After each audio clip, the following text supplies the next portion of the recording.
और साइकोलॉजी किन चीज़ों पे बेस करती है, साइकोलॉजी फैक्ट्स एंड फिगर के पर्सपेक्टिव से साइकोलॉजी क्या है, अर्लियर साइकोलॉजी क्या थी, और साइकोलॉजी के अंदर जो मिसकॉन्सेप्शंस हैं जो कि बहुत नॉर्मल हैं और नॉर्मली हम सोसाइटी के अंदर पॉसिबल बाइसेस की वजह से जो मिसकॉन्सेप्शंस क्रिएट हुए हैं उनको इसमें स्टडी करेंगे, ठीक है। और मैं आप सबके साथ अपनी नॉलेज को, अपनी इन्फॉर्मेशन को और अपने कंटेंट को शेयर करूँगी। हाँ जी, तो चलें फिर वीडियो को स्टार्ट करते हैं। और वीडियो का स्टार्ट हम इस तरह से लेते हैं कि जैसे कि मैंने आपको टॉपिक के स्टार्ट में जब मैंने वीडियो स्टार्ट की तो मैंने आपको बताया कि हम साइकोलॉजी के अंदर सबसे पहले अर्लियर साइकोलॉजी को स्टडी करेंगे।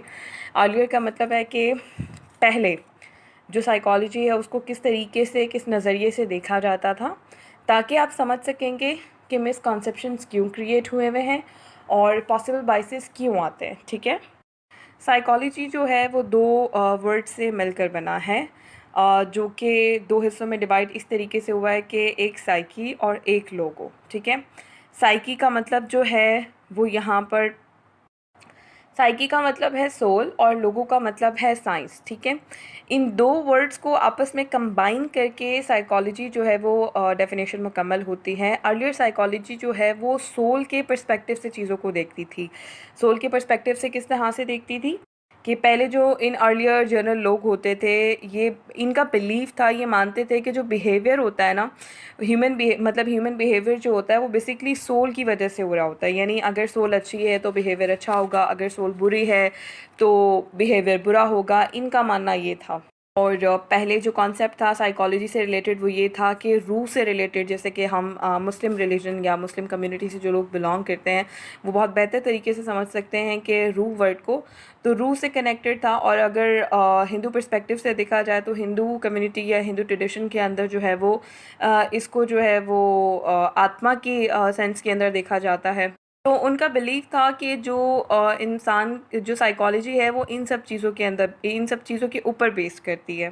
पहले क्या होता था कि किसी को कोई भी प्रॉब्लम होती थी ना तो वो ब्लेम करता था या वो कहता था कि ये तो जो ना सोल की वजह से होती है, मतलब हमारी सोल ही ऐसी है या हमारी सोल ख़राब हो रही है, इस वजह इस तरह से हो, इस तरह से हो रहा है, इस वजह से हो रहा है, हमारी रूह ख़राब हो रही है या हमारी रूह मुतासिर हो रही है, इस वजह से इस तरह से हो रहा है।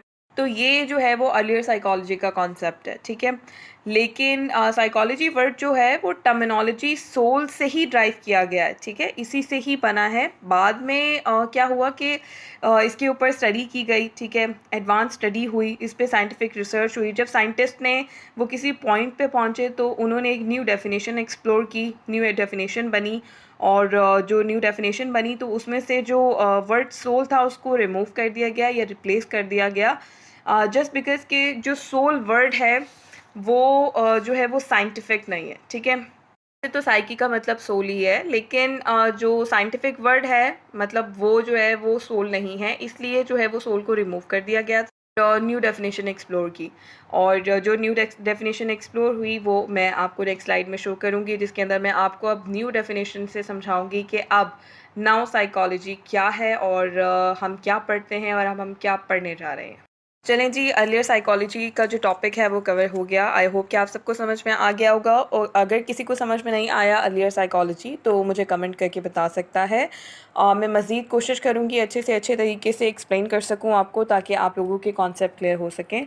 अब हम अपना जो नाउ अ डे साइकोलॉजी है उसको कवर करते हैं कि साइकोलॉजी की डेफिनेशन जो सोल वर्ड को रिप्लेस करने के बाद रिमूव हुई वो क्या थी।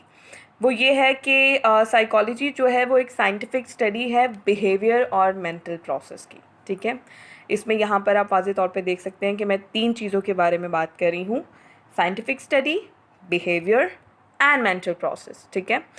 अब अगर मैं सबसे पहले पिक करूँ बिहेवियर को, क्योंकि क्लिक करता है, ये कॉमन सा वर्ड है, सबके माइंड में आता है जी बिहेवियर। तो बिहेवियर के अंदर अगर कॉमन है तो सोचिए कि इसके अंदर क्या क्या आ सकता है जी। इसके अंदर सबसे पहली चीज़ आती है pressure on your words while talking, यानी जब आप बात कर रहे होते हैं तो आपका जो बोलने का अंदाज़ है उसमें आपने नोटिस किया होगा कि समटाइम्स हम प्रेशर दे रहे होते हैं, समटाइम्स हमारे जो टोन है वो हाई होते हैं, समटाइम्स लो होते हैं, ठीक है। और इसके अंदर जो एक और चीज़ आती है वो आती है आपकी मूवमेंट आती है, कि आपकी मूवमेंट किस तरह की, आपकी रिजिड मूवमेंट है, फास्ट है, किस तरह की आपकी मूवमेंट है, ये आती है। फिर आ जाते हैं आपके फेशियल एक्सप्रेशंस। फेशियल एक्सप्रेशंस के अंदर जैसे कि कि अगर कोई इंसान है वो डरा हुआ है, ठीक है, तो वो उसके फेस के ऊपर दिखता है, ठीक है, वो चीज़ बिहेवियर में आ जाती है। बैठा हुआ है, सैड बैठा हुआ है तो दिख रहा है, हैप्पी है तो दिख रहा है। तो ये सारी चीज़ें जो है वो बेसिकली आती हैं बिहेवियर के अंदर। साइकोलॉजी की जो टर्मिनोलॉजी है बिहेवियर डेफिनेशन के अंदर, ये सब चीज़ें जो हैं वो उसके अंदर आती हैं। फिर जब हम बात करते हैं मेंटल प्रोसेस की, तो मेंटल प्रोसेस में क्या आता है? जी बिल्कुल, मेंटल प्रोसेस में आती हैं आपकी, सोचिए मेंटल प्रोसेस में क्या आता है? मेंटल प्रोसेस में आती हैं आपकी हिडन एक्टिविटीज़, बिल्कुल, आपकी कोवर्ट एक्टिविटीज़, जो आपकी माइंड की कोवर्ट एक्टिविटीज़ होती हैं, ठीक है। जैसे कि मैंने ऊपर बताया था आपको, बिहेवियर जो है वो बेसिकली आपका आउटवर्ड या ओवर्ट एक्शन एंड रिएक्शंस होता है। इसी तरह से मेंटल प्रोसेस के अंदर अगर हम पढ़ते हैं, मेंटल की चीज़ों को पढ़ते हैं, तो मेंटल से आप समझ जाइए कि ये हिडन एक्टिविटी है, ठीक है।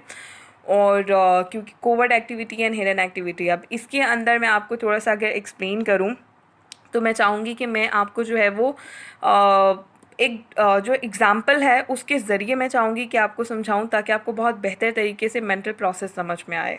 बिल्कुल, तो एग्ज़ाम्पल जो है वो यहाँ पर मैं एक बहुत कॉमन सी बीमारी है जो कि नॉर्मली हम फेस कर रहे होते हैं, और जो देखते हैं कि बहुत सारे लोग हैं जो कि वहम में मुब्तला होते हैं। यानी अगर हम साइकोलॉजिकल टर्मिनोलॉजी की बात करें तो जी इसे ओसीडी कहते हैं, यानी ऑब्सेसिव कंपल्सिव डिसऑर्डर कहते हैं। और ये जो बीमारी है इसके अंदर होता क्या है, इसके जो सिम्टम्स हैं वो चेकिंग सिम्टम्स हैं, यानी एक इंसान जो है वो बार बार चीज़ों को चेक कर रहा होता है। अब चेक करने से रिलेटेड मैं आपको एक एग्जांपल देती हूँ, तो आपको मतलब एक पर्सन के ऊपर आपको थोड़ा सा विजुलाइज़ करवाती हूँ, आप बेहतर तरीके से समझ पाएंगे। ये जो बीमारी है ये एक इस तरह की बीमारी है कि इसके अंदर ना इंसान को शऊर होता है, उसको शऊर होने के बावजूद वो बार बार उस चीज़ को दोहराता है, और अगर वो ऐसा नहीं करता तो उसके अंदर जो है ना घबराहट और बेचैनी पैदा होना शुरू हो जाती है, ठीक है। यानी वो श्योर होता है लेकिन उसे डाउट्स होते हैं। अब मैं आपको एक एग्जांपल दूं कि बहुत सारे ऐसे लोग हैं जो कि हाथ धोते हैं, बार बार हाथ धोते हैं, उन्हें मतलब जो ना ये होता है कि उन्होंने हाथ धोए, उन्हें फिर ये फील हुआ कि उनके हाथ गंदे हैं, ठीक है। और एक चीज़ जो कि मैं पर्सनली ख़ुद भी ऑब्ज़र्व कर रही होती हूँ, अक्सर ऐसा होता है कि मैं रूम का जो दरवाज़ा या गेट जो है वो लॉक करके आती हूँ, तो वो लॉक करके एक बार आ जाती हूँ तो मुझे डाउट्स होते हैं कि मैं दोबारा देख कर जाऊँ, लेकिन मेरे साथ ये सिर्फ एक से दो मरतबा होता है। लेकिन जो लोग एक्चुअली इस बीमारी को सफ़र करते हैं उनके साथ ये चीज़ बहुत बार होती है, यानी वो बार बार जाकर चेक कर रहे होते हैं कि उन्होंने ये काम कर लिया या नहीं किया। तो अगेन एंड अगेन जो ये चेकिंग का सिलसिला है, जो ये चेकिंग का बिहेवियर है, ये आपका जो है ऑब्सेसिव कंपल्सिव डिसऑर्डर है। अब ये सवाल पैदा होता है कि why is doing that, like अगर मैंने जैसे एक एग्जांपल दी कि कोई पर्सन इस तरह से कर रहा है कि वो बाबा जाके चेक कर रहा है, तो इसका रीज़न ये है कि जो उसका मेंटल प्रोसेस है, ठीक है, जो कि हिडन एक्टिविटी है जैसे मैंने आपको बताया, वो डाउट्स के अंदर है, वो श्योर होने के बावजूद भी श्योर नहीं है। तो ये जो पूरी स्टडी है ये मेंटल प्रोसेस से रिलेटेड है, ठीक है। आई होप कि आपको मेंटल प्रोसेस बहुत आसान लफ्ज़ों में एग्जांपल के साथ समझ में आ गया होगा। तो आई होप कि इस एग्जांपल के ज़रिए एक तो आपको एक बीमारी के बारे में पता चला होगा कि जी ऑब्सेसिव कंपल्सिव डिसऑर्डर होता क्या है। नॉर्मली हम ये लफ्ज़ बहुत ज़्यादा इस्तेमाल करते हैं उर्दू या हिंदी, लेकिन हमें पता नहीं था कि ये साइकोलॉजिकल टर्मिनोलॉजी है और इसके अंदर ये होता है, ठीक है। तो आई होप कि आप सबको समझ में आ गया होगा। अब जो हम पढ़ने जा रहे हैं तीसरी टर्मिनोलॉजी, वो है साइंटिफिक स्टडी। जी, सवाल ये पैदा होता है कि ठीक है, साइकोलॉजी जो है वो मेंटल प्रोसेस और बिहेवियर के बारे में पढ़ना हो गया, लेकिन ये साइंटिफिक स्टडी क्यों है? Think about it. ये साइंटिफिक स्टडी इसलिए है because psychologist don't want possible biases, क्योंकि अगर साइकोलॉजिस्ट जो हैं वो पॉसिबल बाइसेस में जाएंगे तो वो क्या होगा कि उनका जो रिज़ल्ट होगा वो फॉल्टी हो जाएगा, उनकी ऑब्जर्वेशन जो है वो फॉल्टी हो जाएगी। अब किस तरह से इसको मैं एक्सप्लेन करती हूँ। पॉसिबल बाइसेस ये होता है कि आप किसी चीज़ को ऑब्ज़र्व कर रहे हैं या आप किसी चीज़ को देख रहे हैं, और अगर आप उसको अपने नज़रिए से देख रहे हैं और अगर किसी शख्स ने उसके अंदर अपनी कोई चीज़ ऐड कर दी या इन्वायरमेंट के ज़रिए कोई चीज़ अट्रैक्ट कर गई, मतलब किसी ना किसी चीज़ का इंटरफेयर होता है और उस इंटरफेरेंस की वजह से आप पॉसिबल बाइसेस में चले जाते हैं, या यानी आप उस चीज़ को एक्यूरेट नहीं देखते, तो ये चीज़ पॉसिबल बाइसेस के अंदर आती है, ठीक है। पॉसिबल बाइसेस को आप इस अंदाज में भी देख सकते हैं कि पॉसिबली मतलब जो होता है कि जो भी देख रहा होता है, जो भी चीज़ों को चेक कर रहा होता है, साइंटिस्ट, साइकोलॉजिस्ट या नॉर्मल ह्यूमन बीइंग भी अगर साइकोलॉजी को देख रहा है, इसको एज अ सब्जेक्ट देख रहा है, तो जो ऑब्जर्वर है, ठीक है, जो ऑब्जर्व कर रहा है वो वही देखता है जो कि वो देखना चाहता है। अक्सर ऐसा होता है ना कि हम कहते हैं कि यार तुम्हारी तो सोच ही ऐसी है या आप लोगों की तो सोच ही ऐसी है, क्योंकि आप वही देखते हैं जो आप देखना चाह रहे होते हैं। इवन हमारे अंदर ह्यूमन नेचर में भी ये होता है कि अक्सर हम बहुत सारे नज़रियात या बहुत सारी चीज़ों को नज़रअंदाज कर देते हैं सिर्फ इस बिहाफ पे कि हम उसको देखना नहीं चाह रहे होते, हम वही देखते हैं जो हमें देखना होता है, तो उसे पॉसिबल बाइसेस कहते हैं। अच्छा, मैं एक एग्जांपल देना चाहूँगी। मोस्टली जैसे कि मैं एक टीचिंग प्रोफेशन के अंदर हूँ, as a counsellor, as a teaching अपनी सर्विसेज को प्रोवाइड करती हूँ, तो मैंने जो है वो अपने पर्सनल एक्सपीरियंस से एक चीज़ को एक्सप्लोर किया, और वो ये था कि नॉर्मली क्या होता है कि जो बच्चा अच्छा पढ़ता है, पढ़ाई में अच्छा होता है, मैं एजुकेशन सेक्टर से एग्जांपल दे रही हूँ, तो उसमें हम क्या करते हैं कि उसकी ना जो बच्चा अच्छा पढ़ रहा होता है, हम उसकी छोटी से छोटी मिस्टेक हो या बड़ी से बड़ी मिस्टेक भी हो, उसको ना सज़ा नहीं मिलती।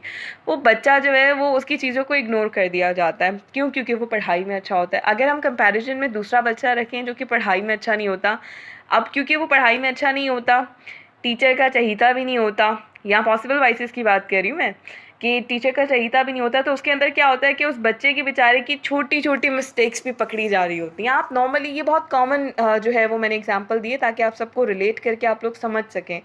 तो अब इसके अंदर आप ये देखें कि जो बच्चा पढ़ने में अच्छा होता है, उसकी छोटी से छोटी, बड़ी से बड़ी मिस्टेक्स को भी इग्नोर कर दिया जाता है, उसको सज़ा नहीं मिलती। लेकिन जो बच्चा पढ़ने में अच्छा नहीं होता, वो बस गलती कर दे और उसने यहाँ गलती की नहीं और वहाँ उसकी गलती पकड़ी गई।